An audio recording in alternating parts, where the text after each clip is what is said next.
A lot of y'all know what Miami did a couple weeks back, hung up 70 on Denver. Like Terrence said, if you thought the defense gave up 42 last week, the Panthers defense in particular, I hate to tell y'all, it may not be too far off again this week. It might get very, very ugly. We got Jeff Wilson coming off of IR now. What's bro name? Devon. What? Mitchum. Yeah, he is going on IR, so that's going to help a little bit. But when you look at this defense and what they've allowed on the ground, 150 to Detroit, 150 to Atlanta, 130 to New Orleans, 150 to Minnesota. I mean, when you look at what this defense has done and allowed to happen on the ground, it's going to be a long day with Mostert and Jeff Wilson.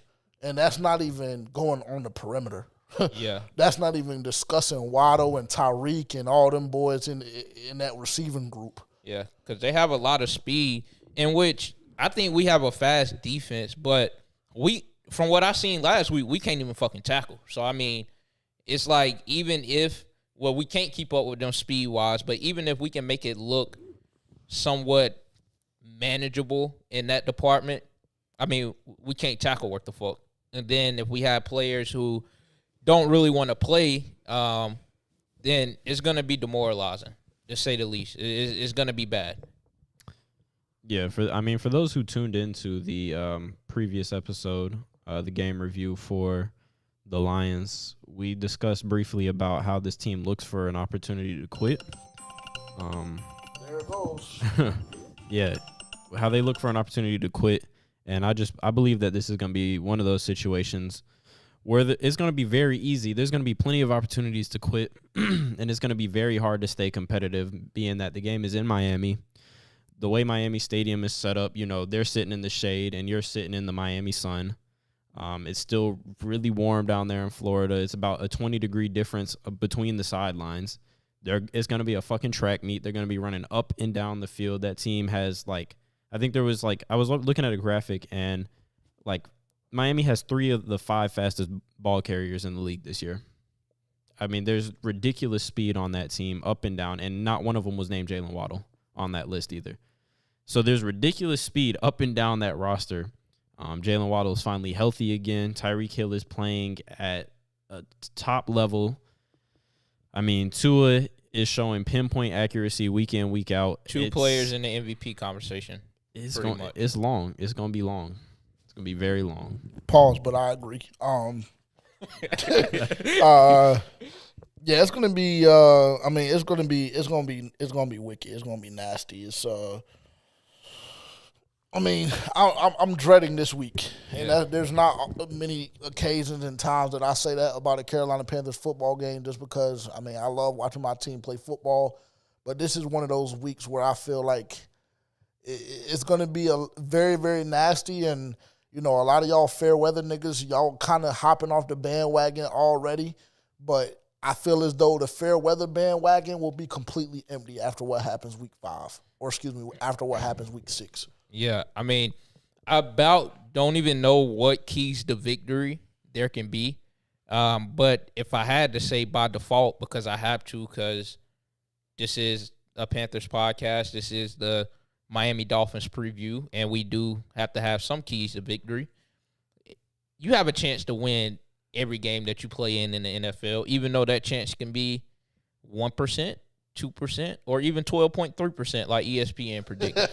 But I would say it would be to play mistake-free football, no turnovers, keep it a clean game. Jeremy Chin has to be on the field more than 18 snaps. Damn, we didn't even mention that on the last podcast. I briefly hinted at it. He has to be on the field more than 18 snaps because, he's one of those guys who has the speed. Like, he has to be on the field. There shouldn't be a situation to where you have players that are supposed to play that mysteriously don't play if they're not injured. That's a shot at you, Frank Wright. So we need everything to be clicking on all cylinders. And when I say mistake-free, you damn near, even though this might be damn near impossible, but you damn near need to score on every time you touch the football. And so that'll be our keys to victory, and bench Miles Sanders. Well, just to comment, and then I'll let you go with your keys. mistake-free football as far as scoring every drive is not happening. So, I mean, the key to victory for me is you may get blessed because it may be a trap game. And I feel like in order for it to be a trap game, then those things that I named have to happen. So, yeah, I mean, it's football. The game starts and ends in the trenches. You got to control both lines of scrimmage. You can't allow Miami's running game to get going. And you have to dominate time of possession because you have to keep them off the field. Even though, I mean, with Miami, that's kind of doesn't really matter because they can score so quick. But you have to keep them off the field. You have to limit their possessions because that's the best way to prevent them from scoring is putting them on the sideline. Yeah. Yeah, and this can't be a game where Brian Burns is giving mediocre effort. Even though, we say we understand that, but, I mean, if we have any chance, that can't happen. I don't know if we're getting any players back. I don't know if Dante's coming back. I don't know. Make sure you tune into the lives on Sunday and Thursday because that'll be something you can talk about on Thursday because we'll have a better understanding. Yeah. It's hard to gauge it on Tuesday just because nothing has occurred yet. Yeah, and based off of what I seen from our corners last game, without Amra on the field, I mean, damn. If I got to see CJ line up on Tyreek or Jameson. He all right. Yeah, but be all right. He Not against Tyreek. He ain't going to be all right there. Well, I mean, there's really nowhere that no corner on this team that's currently healthy will be able to go and be all right. Or Waddle. Because Dante Jackson, that's why I'm saying can't nobody go nowhere. Because Dante is going to guard who? Tyreek. And we already done talked about him in the past 2 or 3 weeks and how we feel like he done lost a step. Yeah. I mean, hell, even if JC was out there, who he going to guard? Tyreek? I mean, he ain't going to guard Yeah, I mean, I don't know. This it's shit. Bad, bro. It's a long fucking day. And I'll just go ahead and get my score prediction just based off of that. 45-10.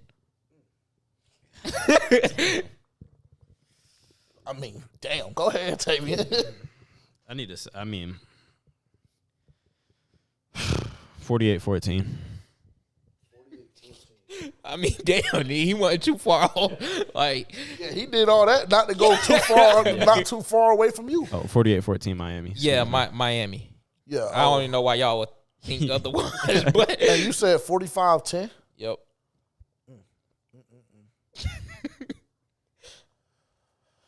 I mean, what I'm just the only difference I'm gonna have is us scoring more points just because I feel like they'll be playing soft coverage. So I mean, I'm probably gonna go 45-21, Miami. Matter of fact, 45-24. I think we'll get a field goal in there as well. 45-24. That's gonna be a good day. Absolute worst case scenario, 56-10. Which is very, very possible. Yeah. And that's not on no hate and shit. That's not on a slander to Carolina Panthers shit. It's just like, just look at records alone. And Miami's just that good. Yeah. I would say try your best probably not to watch the game with me Sunday. I'm debating whether I should even go out or just stay at my fucking crib. Save your money. Because I left the bar early Sunday. Save your money. At halftime. Just stay inside. I might give you the same advice that I gave myself last week. Just stay inside. Watch it in the peace and quiet of your home so you can turn it off when you want to and do something else. But the thing with me is I don't have a choice but to keep the bitch on. Right. Come back and watch the All 22. Save your mental on Sunday. Well, I don't have the ability to do that. I have problems. Yeah. What else? Jeremy Chin, let's touch on this real quick. Because at the very least, we'll be able to. What I'll do is I'll edit and clip it up, and we'll put the video, and this will be in the Saturday episode, but we'll launch it as a reel before. And let's just spend like 4 minutes here, maybe. Well, max. Let's try and get out at 8:42. I'll go ahead and start. There's no way in the world that Jeremy Chin should only play 18 snaps.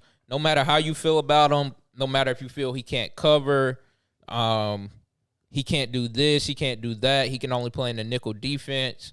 When you're that banged up on the defensive side of the ball, then arguably you're what do we want to say? Third best player? Third or fourth. Third or fourth best player. It's no way that he should only touch the field fucking 18 times.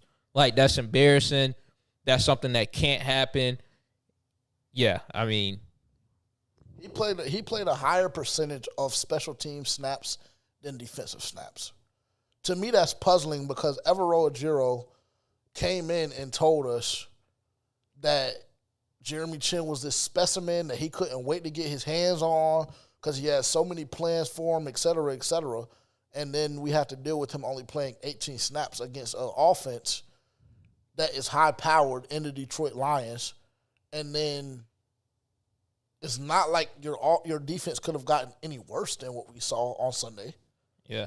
It's like a slap in the face. Yeah, with all of the injuries and everything like that. So that makes me speculate, and that brings me to two thought processes. One, Jeremy Chin is on the trading block, and they're trying to preserve his health while still giving him minimal amount of reps to put enough on film for teams to want to trade for him, even though they already have enough to realize that a 6'3" nigga that's a hybrid 230 that runs whatever he runs and plays at the speed that he does, not really much that's going to knock you off of him or make you higher on the guy either way. So that's option one. He's on the trading block, and we're trying to make sure he's healthy so we can get value for him before contract negotiations begin this offseason. Or EJ was just chatting and really doesn't know what to do with him, and he doesn't fit, which would go all the way back to my theory that we would trade him by week 7. Now, this isn't a damn ha-ha told you so moment, but this is one of those things where this was a question coming into this season because we saw Jeremy Chin start at safety last year, had a subpar season. Obviously, his rookie year, he went absolutely berserk, but this was a question during the offseason. What are we to take away from the season that we saw from Jeremy Chin with a new defense? Where does he fit? Well, my thing is I can't really pinpoint a game to where he's played bad this year. Yeah, I mean, I would agree. I mean, listen, I'm not knocking you. But at the same time, if he hasn't played bad because they have certain sets that he's coming out in, certain formations, you know, he's having minimal reps. If that's the reason he's not playing bad, then, I mean, what are you to do? Because obviously he's not an every down player if they're only giving him 18 snaps. There's something that they're seeing on film or something that they're seeing in practice that's preventing them from putting him on the field at a much higher volume. Now, what that is will never be, it will never be spoken about to the fans, but it leaves you cause for pause because it's just like you have a physical specimen in your linebacker / safety room that really could change the dynamic of the defense, especially with all the injuries that we're suffering for, and he's only getting 18 reps.